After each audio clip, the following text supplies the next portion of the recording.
안녕하세요. 오늘은 교회에서 가르치는 거짓말 5번째 나눔을 갖도록 하겠습니다. 거짓말 5번째 거짓말. 삶에서 가장 중요한 일은 하나님을 더욱 사랑하는 것이다. 이게 거짓말이라는 거죠. 더욱 사랑하는 것이다. 어느 날 한 율법사가 예수님에게 와서 질문했다. 선생님, 율법 중에 어느 계명이 크나이까? 예수님은 그의 질문에 이렇게 답했다.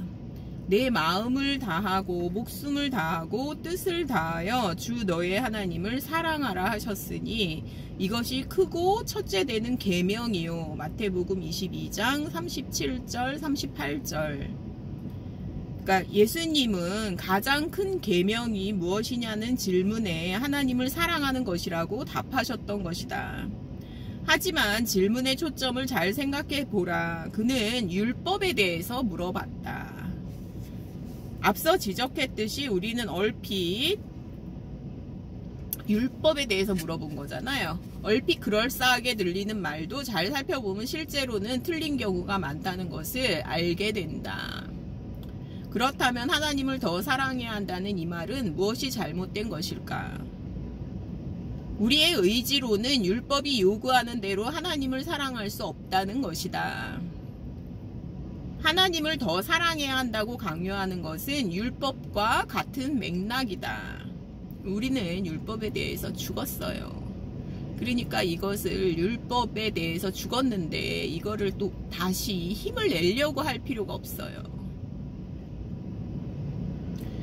그러니까 실제로는 율법주의적인 가르침일 뿐이다. 우리가 더 사랑해야 되고 뭐 해야 되고 하는 거는 다 율법적인 가르침이라는 거죠. 교회에서 말하는 그 모든 것은 사실은 율법주의적인 가르침이다 라는 얘기죠. 그러니까 하나님을 더 사랑하라고 강조하면 오히려 하나님을 사랑할 수 없음을 뼈저리게 깨닫는 결과만 낳는다. 누군가를 사랑할 마음이 없는 자에게 우리는 마음을 따라가면 되거든요. 그냥 마음을 따라가면 돼요. 마음이 없는 자에게, 왜냐하면 우리는 중심이 바뀐 사람들이기 때문에 마음을 따라가면 되거든요.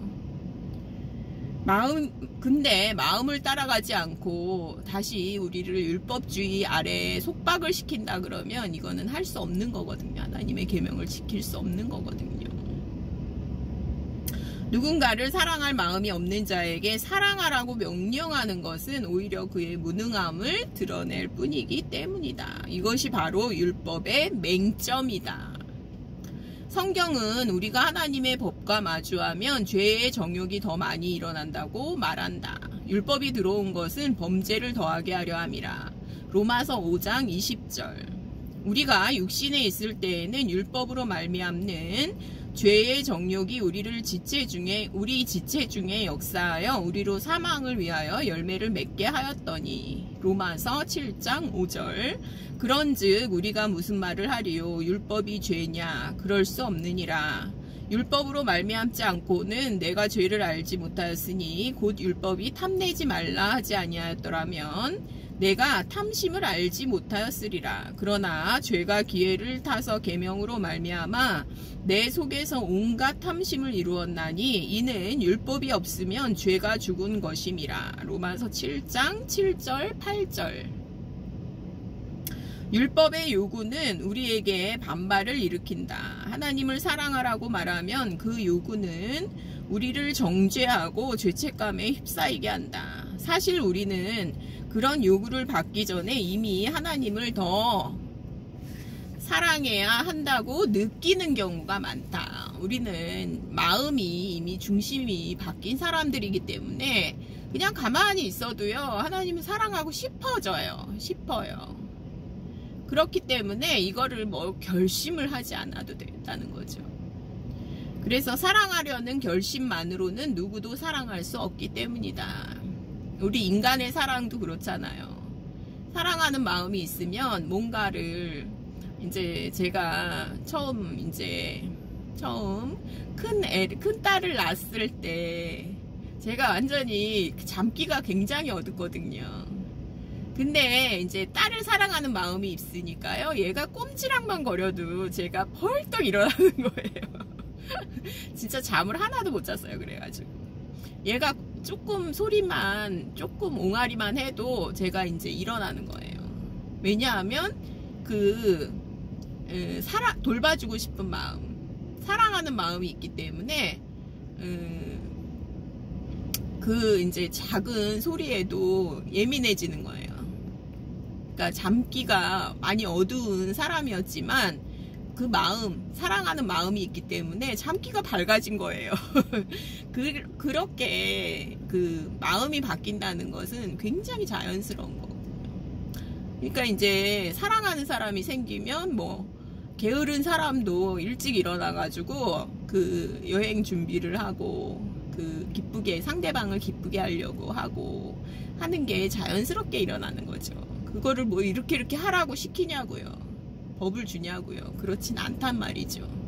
이것을 이제 내재된 법이라고 하죠. 우리의 마음판에 새겨진 법에 의해서 우리가 하고 싶은 대로 해도 그 법에 의해서 우리가 선한 하나님의 백성이 될 수 있다는 거죠. 그러니까 우리가 사랑함은 그가 먼저 우리를 사랑하셨음이라. 우리는 굉장히 자연스러운 거예요. 하나님을 사랑하는 거는 굉장히 자연스러운데 이것을 법으로 더 사랑해야 돼 이러면은 문제가 생긴다는 거예요. 하나님을 더 사랑하고자 한다면 매 순간 우리가 그를 얼마나 사랑하는지가 아닌 그가 우리를 얼마나 사랑하시는지에 초점을 맞추어야 한다. 우리가 마음껏 하나님을 사랑하려면 우선 그가 우리를 얼마나 사랑하시는지를 알아야 한다. 그때 비로소 우리 마음에 솟아나는 하나님을 향한 사랑을 발견할 수 있다. 삶에서 하나님을 사랑하는 것이 가장 중요하다는 거짓말을 떨쳐버리고 하늘의 아버지께서 우리를 얼마나 사랑하시는지에 초점을 맞추자. 그래서 사도 바울도 그의 서신에서 사람들이 영의 눈을 떠서 하나님의 사랑을 이해할 수 있기를 간절히 바란다고 자주 언급했던 것이다.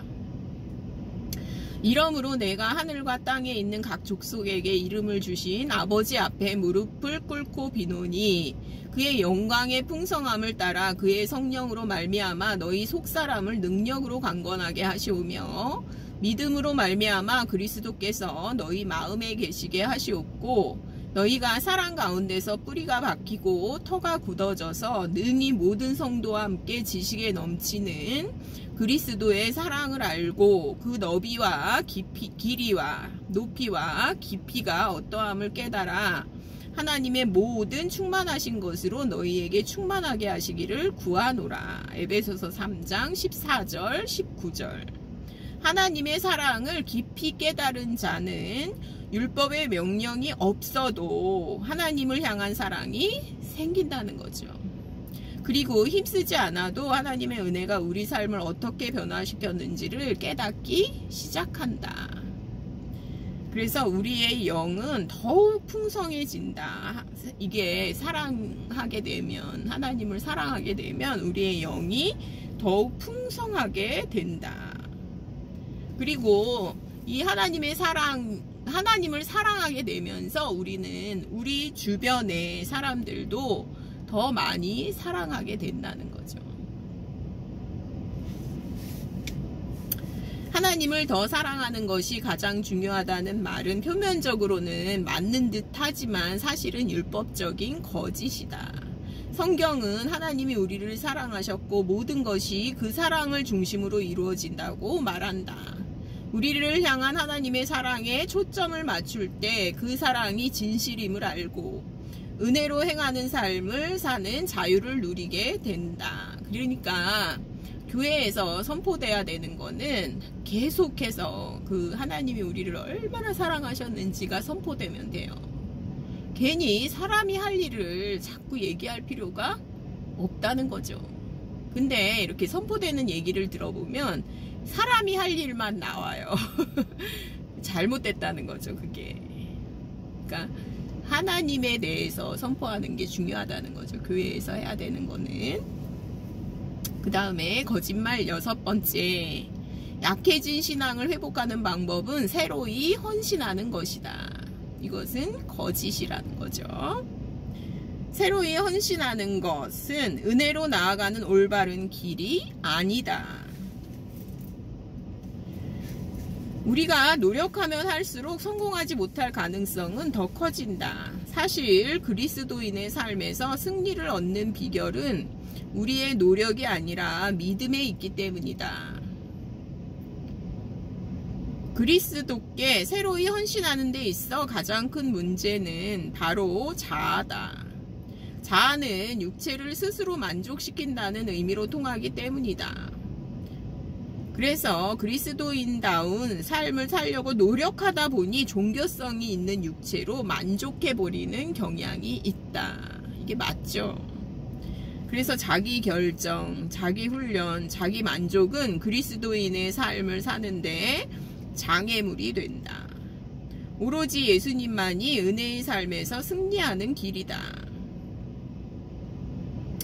누구든지 나를 따라오려거든 자기를 부인하고 자기 십자가를 지고 나를 따를 것이니라. 마태복음 16장 24절. 그는 자기를 부인하라고, 우리 예수님은 자기를, 제자들은 자기를 부인하라고 말씀하신다. 이것은 우리 삶에 이제 노력해라 하는 거는 사실은 그 자아를 더 강화시키죠. 사실은 내가 할 수 있다라는 생각을 주기 때문에 자아를 더 강화시키죠. 강화. 그러니까 우리가 할 일은 사실은 그분을 신뢰하는 것밖에 없어요. 믿음밖에 없다는 거죠. 믿음만이 불안하고 기복이 심한 영적 상태를 벗어나는 유일한 해답이다. 믿음이라는 것은 그분이 하신 일을 믿는 거예요. 나는 포도나무요 너희는 가지라. 그가 내 안에 내가 그 안에 거하면 사람이 열매를 많이 맺나니 나를 떠나서는 너희가 아무것도 할 수 없음이라. 요한복음 15장 5절. 이것을 어떤 사람들은 아무것도 할 수 없음이라에 강조를 두는 사람들이 있는데, 이 부분은요, 요한복음 15장 5절 이 포도나무와 가지 이 부분은요, 연합이 강조되어 있는 거예요. 연합, 생명. 연합되지 않고 생명이 없는데 아무것도 하지 않는 거는 아무 소용이 없어요. 그거는 연합된 상태로 자연스럽게 된다는 얘기지, 열매를 맺게 된다는 얘기지, 이게 그리스도의 생명이 없는 사람한테 아무것도 하지 말라만 강조하고 있는 그런 사람들이 많은데, 그건 완전 잘못된 거죠. 인간적인 삶에는 사실은 노력해야 돼요. 응? 그냥 그리스도의 생명이 없는 그런 삶은 노력해야지 성공하죠. 어떻게 노력 안 하고 아무것도 안 하는데 성공을 해요. 그러니까 우울증에나 빠지는 거예요. 그런 사람들이 우울증에 빠진다고요. 결국은 자살하게 돼요. 그래서 이것은 우리가 노력하지 않아도 된다는 것은 연합이 되어 있다. 포도나무와 가지. 그럴 때 그 율법주의에서 벗어나도 된다라는 얘기를 하고 있는 거예요. 연합, 생명, 생기를 강조하고 있는 거예요. 이 부분은 아무것도 하지 말라가 강조되고 있는 게 아니에요. 우리가 그리스도인이 되는 것은 죄를 깨끗이 용서받은 것 이상의 사건이다. 연합된 생명이 됐다는 거죠. 완전히 새로운 생명, 즉 그리스도의 생명을 소유하는 것이다. 그래서 사도 바울은 그리스도 안에서 우리의 죽음과 부활을 설명하고 나서 우리에게 그 생명에 맞는 생각과 행동을 할 것을 독려했다. 이와 같이 너희도 너희 자신을 죄에 대하여는 죽은 자요, 그리스도 예수 안에서 하나님께 대하여는 살아있는 자로 여길지어다. 저는 이 말씀이 너무 좋아요. 살아있는 자예요. 우리는 하나님께 대하여 살아있는 자예요. 그래서 할 일이 있어요. 하나님께 대하여 살아있기 때문이죠. 그러므로 너희는 죄가 너희 죽을 몸을 지배하지 못하게 하여 몸의 사욕에 순종하지 말고 또한 너희 지체를 불의의 무기로 죄에게 내주지 말고 오직 너희 자신을 죽은 자 가운데서 다시 살아난 자 같이 하나님께 드리며 너희 지체를 의의 무기로 하나님께 드리라. 죄가 너희를 주장하지 못하리니 이는 너희가 법 아래 있지 아니하고 은혜 아래에 있음이라. 로마서 6장 11절 14절. 우리가 이제 사실은 복음의 핵심이 여기 들어있죠. 우리가 우리의 힘으로 그리스도인의 삶을 사는 것은 힘든 일이 아닌 불가능한 일이다. 아예 종교적인 어떤 노력은 불가능하기 때문에 예수님이 오신 거예요. 하나님은 우리가 이를 깨닫기를 원하신다. 그러니까 율법에 대하여, 죄에 대하여, 세상에 대하여 죽었다는 거죠. 그리고 하나님께 대하여 살았다는 거예요. 우리가 이 말씀을 기억을 해야 돼요. 그러므로 나의 사랑하는 자들아 두렵고 떨림으로 너희 구원을 이루라.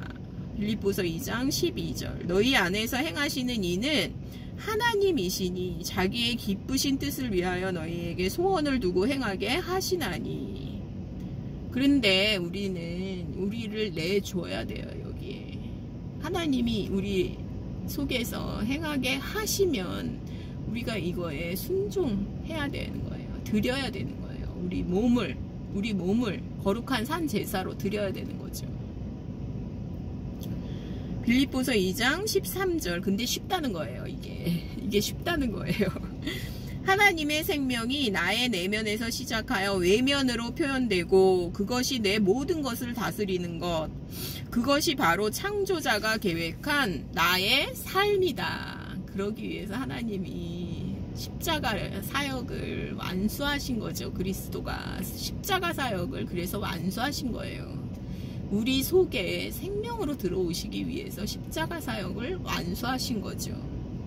그렇게 해서 우리는 그를 우리의 생명이자 지혜, 능력으로 여겨 의지하는 것이다. 그래서 얼마나 베드로 같은 경우도요, 예수님이 십자가로 가실 때는 두려워하면서 부인하고 3번 부인하고 도망갔던 베드로가 오순절 성령님이 임하시고 내주하시는 성령님이 임하시고 난 다음에 얼마나 멋있어요. 그렇게 된 사람들이 사도거든요. 내주하시는 성령은 우리의 인간성, 내면에서 솟아나는 그 인간성 자체로 바꾸셔요. 그리고 그게 밖으로 나타나요. 얼마나 멋있어요. 그러니까. 그래서 베드로는 거꾸로 십자가로 이제 순교를 했다 하는데, 내가 어떻게 이제 너 십자가형을 받아라 이랬더니 내가 어떻게 주님이랑 똑같은 모습으로 죽습니까? 나는 거꾸로 매달아 주십시오. 이렇게 했다 그래요. 얼마나 멋있어요. 그렇게 우리의 인간성 자체를 바꾸시기 위해서 그리스도가 십자가 사역을 완수하신 거죠. 그 다음에 거짓말 7번째, 우리의 삶은 모두 그의 것이고 나의 것은 없다. 저는 이 부분도 너무 좋아요. 모든 것이 이게 거짓말이에요. 내 것 되게 중요해요. 내 것. 내 것이면서 하나님의 것이에요. 그리스도인의 삶은 모두 그리스도의 것이고 나의 것은 없다. 또 심지어 나는 죽고 그리스도가 산다. 나는 죽었다. 그래서 내가 하는 모든 게 그리스도의 것이고 그리스도가 사는 것이다. 나는 죽었다. 이렇게 소멸로 말을 하는 그런 이상한 사람들도 많은데, 이게 거짓말이에요. 거짓말. 오류예요. 오류. 빗나갔어요. 그리스도인의 삶은 모두 그리스도의 것이고 나의 것은 없다라는 이 말은 얼핏 들으면 대단히 영적이고 옳은 것처럼 보이는 또 다른 거짓말이다. 스티브 맥베이도 그렇게 얘기하잖아요. 스티브 맥베이를 자기가 잘 아는 것처럼 그러면 안 돼요.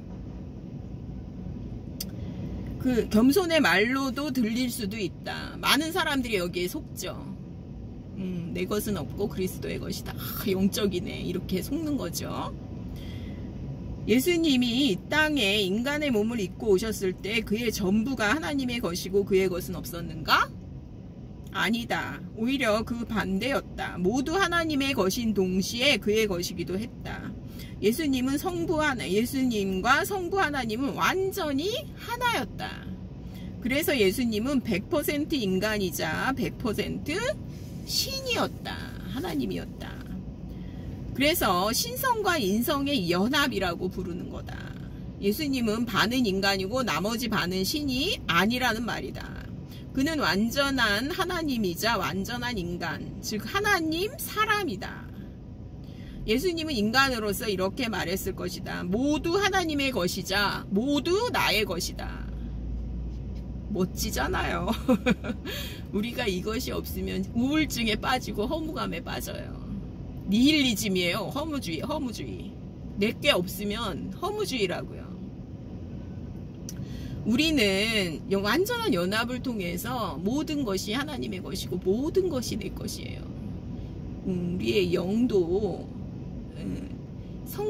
성령과 우리의 영, 대문자 스피릿과 소문자 스피릿을 구분하지 않고 써요. 사도바울. 왜 그러냐면 완전히 연합돼서 하나가 되었기 때문에 구분하지 않고 써도 괜찮다는 거예요. 멋지잖아요. 우리는 그리스도를 통해 하나님과 연합되었고 우리의 생명은 예수 그리스도 안에 있다. 그러므로 우리는 예수 그리스도를 통해 성령님의 사역으로 하나님과 더불어 교제하는 것이다. 고린도전서 6장 17절에는 주와 합하는 자는 한 영인이라고 말한다. 예수님과 우리가 각기 삶의 다른 부분을 구성하는 것이 아니다. 사람들은 기도할 때 주님 당신을 더 원합니다 라고 말한다. 이거는 하나님의 뜻에는 맞지 않는 기도다. 이미 우리 안에 예수님의 모든 것이 내주하고 있기 때문이다. 뭘 더 원하고 뭘 조금 원하고 더 원하고 이래요. 말도 안 되는 소리죠. 전부죠, 전부. 그 안에는 신성의 모든 충만이 육체로 거하시고 너희도 그 안에서 충만하여졌으니 그는 모든 통치자의 자와 권세의 머리시라. 골로새서 2장 9절 10절. 우리에게 부족한 것은 아무것도 없다. 예수 그리스도는 성부 하나님의 모든 것을 소유하고 우리는 예수 그리스도의 모든 것을 소유하고 있기 때문이다. 이것은 완전한 연합이며 예수님과 우리 사이에 분리는 없다. 완전히 우리 것이기도 하고 완전히 하나님의 것이기도 해요. 요한복음 17장에서 예수님은 성자와 성부가 하나인 것처럼 우리가 서로 하나가 될 수 있기를 성부 하나님께 기도했다. 그리고 우리가 삼위일체 하나님 안에 있기를 기도했다. 내가 비웃는 것은 이 사람들만 위함이 아니요 또 그들의 말로 말미암아 나를 믿는 사람들도 위함이니 아버지여 아버지께서 내 안에 내가 아버지 안에 있는 것 같이 그들도 다 하나가 되어 우리 안에 있게 하사 세상으로 아버지께서 나를 보내신 것을 믿게 하옵소서. 요한복음 17장 20절 21절. 성부와 성자와 성령이 하나인 것처럼 우리도 그와 하나인 것은 진실이다. 성경은 그리스도가 우리의 인성을 다 삼켜버려 우리가 더 이상 존재하지 않는 우리의 생명을 대체한 그리스도의 생명을 이야기하지 않는다. 이게 어떤 분의 말을 이게 완전히 스티븐 맥베이가 완전 뒤집고 있잖아요. 스티븐 맥베이를 자기가 제일 잘 알고 있는 것처럼 말하는 어떤 목사의 말을 완전히 뒤집고 있잖아요. 내가 아니고 그리스도가 산다고 그런 말을 하면서 이해도 못하고 그렇게 거짓말을 하면서 많은 사람들을 미혹에 빠뜨리고 그리고 노략질하고 영혼을 노략질하는 그분 말을 완전히 뒤집는 말이잖아요. 우리의 생명을 대체한 그리스도의 생명을 이야기하지 않는다는 거예요. 성경은. 또는 우리의 인성을 개선하고자 신성을 좀 첨가한 우리 생명 안에 그리스도도 말하지 않는다. 그렇죠. 성경은 오직 우리 생명이신 그리스도를 전한다. 그는 우리 안에 있고 우리는 그 안에 있다. 그러므로 그의 모든 것이 우리 안에 있고 동시에 우리의 모든 것이 그 안에 있는 하나됨의 상태로 존재한다. 얼마나 멋져요. 우리 개성도 그대로 있어요. 우리 개성이 소멸되는 게 아니에요. 내가 소멸되는 게 아니에요. 우리는 하나님과 함께하는 동역자다. 그래서 동역자라고 불러요. 왜냐하면 우리 속에서 우리의 몸을 통해서 일을 하시기 때문에 우리를 동역자라고 부르시는 거예요.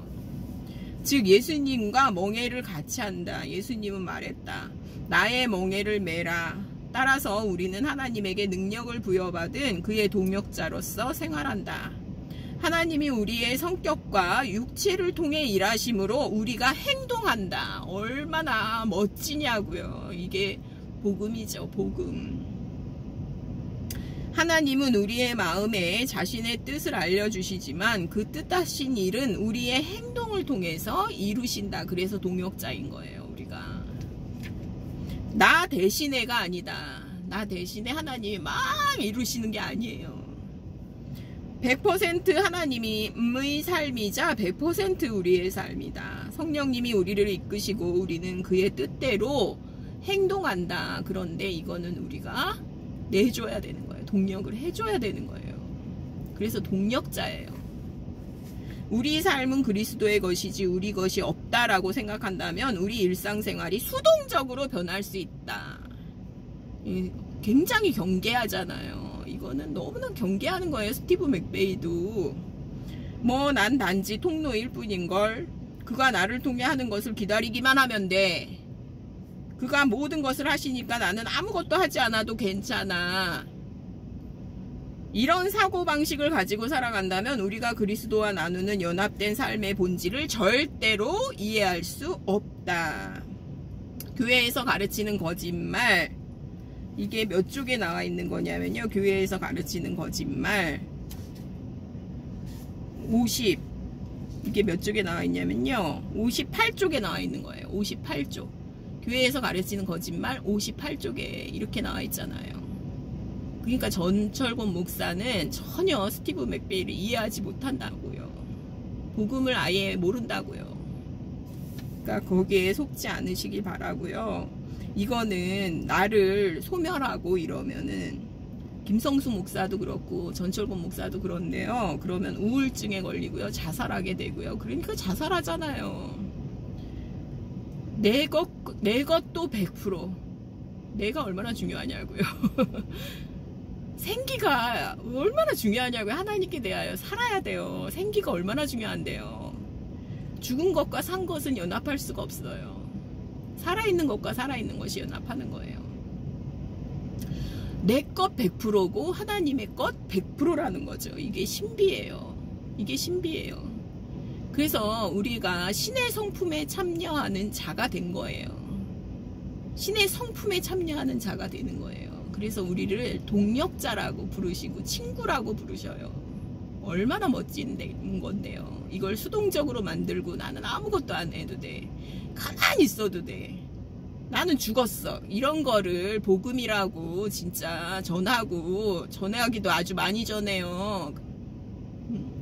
그런 걸 그렇게 수백 개, 수천 개를 영상을 퍼뜨리고 그걸 복음이라고 전하고 가만히 있는 게 나아요. 차라리 아무것도 안 하는 게 나아요. 그분들 진짜 아무것도 안 하는 게 나아요. 아유, 헌신했다 그러면서 그렇게 살지만 얼마나 미혹의 영이에요. 하여간 오늘 이렇게 교회에서 가르치는 거짓말 5장부터 7장까지 말씀을 나누었습니다. 감사합니다.